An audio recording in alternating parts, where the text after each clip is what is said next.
Sidang ini walaupun tidak mungkin dilihat sebagai suatu tunggak dalam pembangunan negara atau ekonomi, itu tidak sebenarnya mewakili pandangan yang tepat. Kalau kita bicara soal negara madani, pertumbuhan negara, memperkasa ekonomi dan negara, ia mesti berasas kepada tunggak ilmu. Tunggak ilmu itu selain dari sekolah, universiti, ialah perpustakaan. Nah, sejarah tamadun yang besar itu dikaitkan dengan gedung ilmu yang besar. Sama ada di Alexandria, atau Baitul Hikmah di Baghdad, atau kemudiannya di barat. Tokoh-tokoh besar dunia, pemikir, filosof, pujangga, semuanya berpengkalan di perpustakaan. Jadi justru itu perhimpunan ini tentunya punyai tugas yang besar, terutama peringatan kepada pustakawan bahawa ada suatu peranan utama, bukan sekadar menghimpunkan gedung dan memperindahkan dengan almari kaca, tetapi untuk menjadikannya sebagai suatu medan dan wahana yang penting bagi memupuk kesedaran, menggalakkan minat membaca. Now, Excellencies, ladies and gentlemen, clearly this Congress brings together some of the region's most vital custodian of knowledge, culture, and the community. This lay the foundation for something often spoken but rarely defined, a true Southeast Asian community, the love for scholarship and learning. I made reference to earlier about great civilizations known, of course, for their economic strength, technological prowess, military power, but underlying these factors is, of course, knowledge. The capacity to not only combine these forces together into this great library, but to be able to disseminate the information effectively. Now, to my mind, this is a major task of librarians in this region. Those who are familiar with novels, I remember or recall in the novel The Name of the Rose, by this Italian novelist. I can't recall the name. There's a problem without having a text. But The Name of the Rose, and the second novel was Foucault's Pendulum. Now, in The Name of the Rose, this was the labyrinth of a huge building in the library, the search for great work, the book, to show the strength of knowledge and great contributions to mankind through books. Now, having said that, and the great libraries of the past, from Alexandria to Baitul Hikmah to the West now, what is our challenge? The challenge is to get this reading culture back. Now, we have lost it. I made reference a week earlier, I think, to this book written by Alan Bloom, The Closing of the American Mind, I think in the early 80s. So where Alan Bloom made this reference to the a decline of the culture, tradition, and capacity, interest to read. In social media, they read 2 sentences and they come to a conclusion. Influencers will continue to say in a few words and come to a judgment. Now, the culture of creativity, of trying to fathom the truth, to understand, to appreciate through that reading culture is somewhat lost. And this was written somewhat in the 80s. And I believe this something has gotten worse. Now, astrophysicist Carl Sagan, for example, once said, when he was reflecting the wonder of books. Now, this you see the disconnect between what Carl Sagan said and the reality. What an astonishing thing a book is. Astonishing. The book, when you have that love for scholarship, you see a book, it's astonishing. One glance at it, you are inside the mind of another person. Maybe somebody dead thousands of years ago. Writing, therefore, binds together people of different ages, cultures, citizens of distant epochs. A book, therefore, is a proof that humans are capable of working magic. Not the exact words, I'm paraphrasing. Second, when you read, for example, Greek philosophy, you are reading work of thousands of years. You read the Roman Marcus Aurelius, Meditations, or then Shakespeare, or Sejarah Melayu, or Babat Tanah Jawi. You are talking about the wisdom of the past. Then you are confronted with artificial intelligence. But the challenge for librarians is therefore, how can you help to become an effective purveyor of that magic? To be able to translate, to guard the books, of course, in the library, to guide it to those who come to the library, and open its horizon so that those who come actually love it. I was fortunate when I was at the University of Malaya. There was this great librarian, Bedalim, who had this passion and almost an obsession of wanting to make this library a great library and get students to read. Then when I was already in government as a minister, I used to introduce books in most of my speeches. Then there's this very outstanding librarian, Rustam, Rohani Rustam, at Dewan Bahasa dan Pustaka.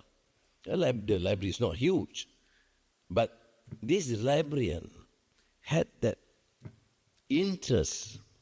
The moment she reads about what I've said, for example, I mentioned Alan Bloom just now, or some new works, either literature or technology or economics. The next day, those days they have fax. She will fax the reviews in international journals so that I can assess and evaluate and reflect what I have read and what are the critical views. But these are rare. I mean, people with that passion. I'm not suggesting that all librarians in Malaysia should start sending me reviews and I have nothing to do. I just start reading reviews. But what I'm saying is, there are librarians with that passion. And I've seen librarians when I make sure that in my house, library is the most important place. I've collected books for the last 40, 50 years, some rare books, some great works, and you can see the librarians sometimes are difficult. They are very pricky. No, it shouldn't be like that. The system is like that. You have to tolerate them because that's their passion. I understand you guys very well. Tak boleh, no, tak macam you tak habis-habis. But it is a passion. Now, our challenge therefore is how do you have students, this is our national library, students coming in. Sometimes we distribute books for free. And recently last year I announced that every student in this country was given 100 ringgit just to buy books. This year I said all teachers will be given 100 ringgit to buy books and university students. Now, okay, they buy. Beautify the house with libraries. PMX kata harus ada buku. Dia ada buku. Itu buku bukan untuk pameran.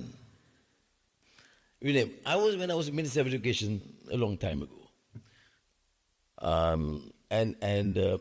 I usually go for surprise checks.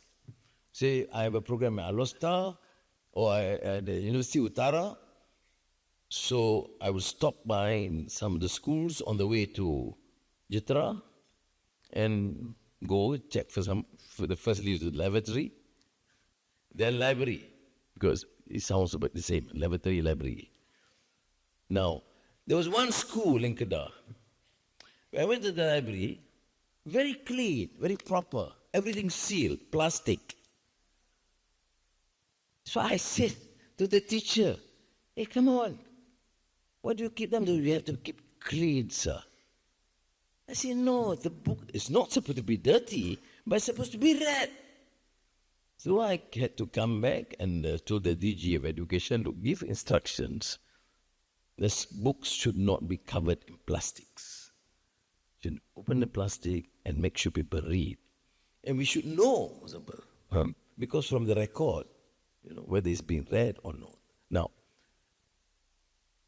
it is digression, Aaron, you don't mind. I've been a teacher all my life. So I think even a prime minister, I behave like a teacher. Some are getting bored, so please bear with me. Librarians, therefore, when you will give a book, there was a book festival recently, and I said, it's not necessary just to give a book. You should see open page 43. Please read that para.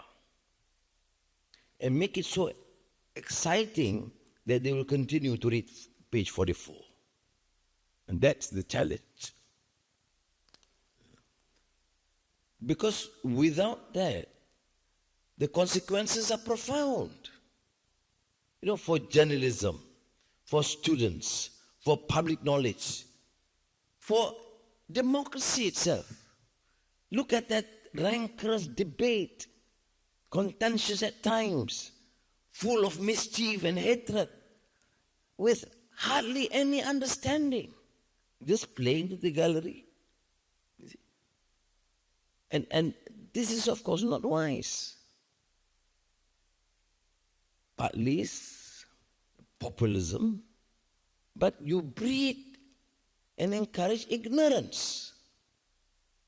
So that is why libraries and librarians have this big challenge. I listened to Aaron about democratizing access through digital, mobile libraries, what have you. Yes, these are infrastructure. And of course, libraries have to adapt with a steady resolve. Digital, AI, okay. But our duty is, of course, to encourage. How do we then get people, and students particularly, the young, to have the interest to read? Of course, we were all young before. I was young a long time ago. But, and we love music, we love popular culture, Fine. Or cinemas. We know all the name of actors and actresses. And we can sing English, Chinese, Hindi songs, Bollywood movies, Hollywood. Okay, fair. But then, inculcating that habit, that interest, to me, is a collective exercise. Because without that, there's no space to test ideas, no opportunity to compare experiences, to strengthen one another in order to navigate the shifting sands of our time. Imagine ASEAN, this great regional initiative. We have had, alhamdulillah, a very successful meeting because of ASEAN leaders' very pragmatic attitude to work together, to bring up our economy together, and to talk about collaboration in terms of energy transition, digitalization, and of course, the culture and the arts. Can you imagine, for example, getting the great heritage of Angkor Wat to Borobudur, to the Malacca Sultanate, as an example, and getting students to be alert that here we are with this enormous past, great civilizations, and so that our students feel and have greater confidence and not become subject of captive mind to imagine only with or being charmed by Western civilization and ideas. Through libraries, through reading. You see? Those who are familiar with Uppsala University, example, they still hold books seized during the 17th century wars. Jesuit texts taken from Catholic libraries and returned as trophies of conquest. I give another example recently about during the Baghdad civilization, and the emperor, the caliph, invited someone from Central Asia, or Uzbekistan, or Kazakhstan, the stans, the area, Central Asia, and invited this alim to become wazir, the minister or prime minister. They didn't ask for new cars, or new office, or new wife. You see, like Aaron would have asked that. But he said, no, I need a few camels to bring my books, okay, to Baghdad. You can see the priority. That man with that tradition of knowledge and culture. Yeah. You know, and books also are very critical. Their books banned. Their books considered to be subversive. But decisions can be only made not through opportunistic desires, but through knowledge and understanding.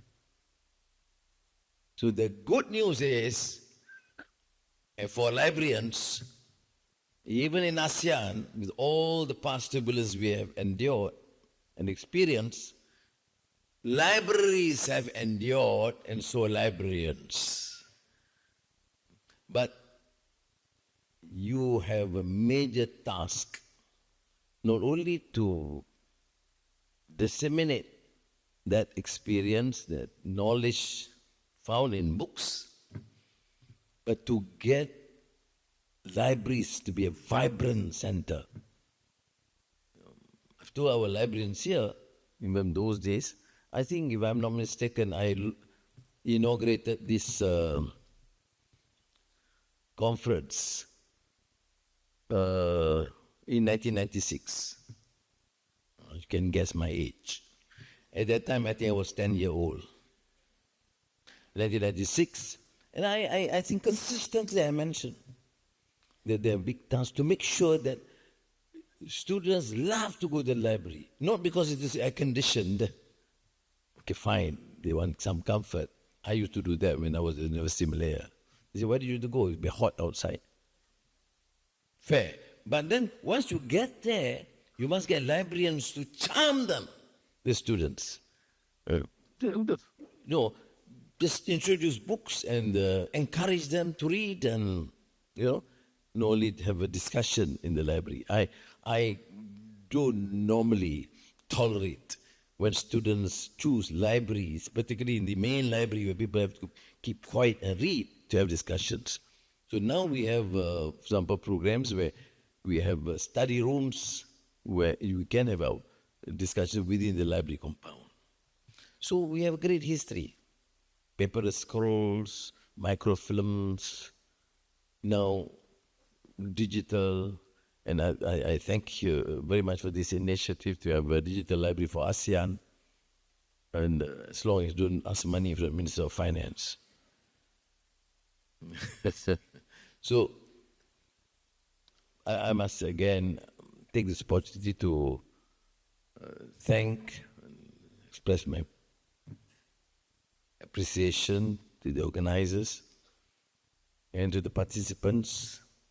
And then please be reminded that this is an important conference. Yeah. Libraries are not built as monuments for pride. It is where knowledge was to be retrieved and consumed. And the environment is near monastic silence. Can you imagine? But the model now has to adapt with the new circumstances. This is what the people, particularly the young and the students, need. Have library to read in near monastic silence. At the same time, they want spaces open, alive, connected, related to the culture and the arts. Places not only for books, podcasts, films, databases, e-books, and a variety of media that reflects how people learn and explore today. So thank you very much for this opportunity and listening to my morning lecture. Assalamu alaikum wa rahmatullahi wa barakatuh.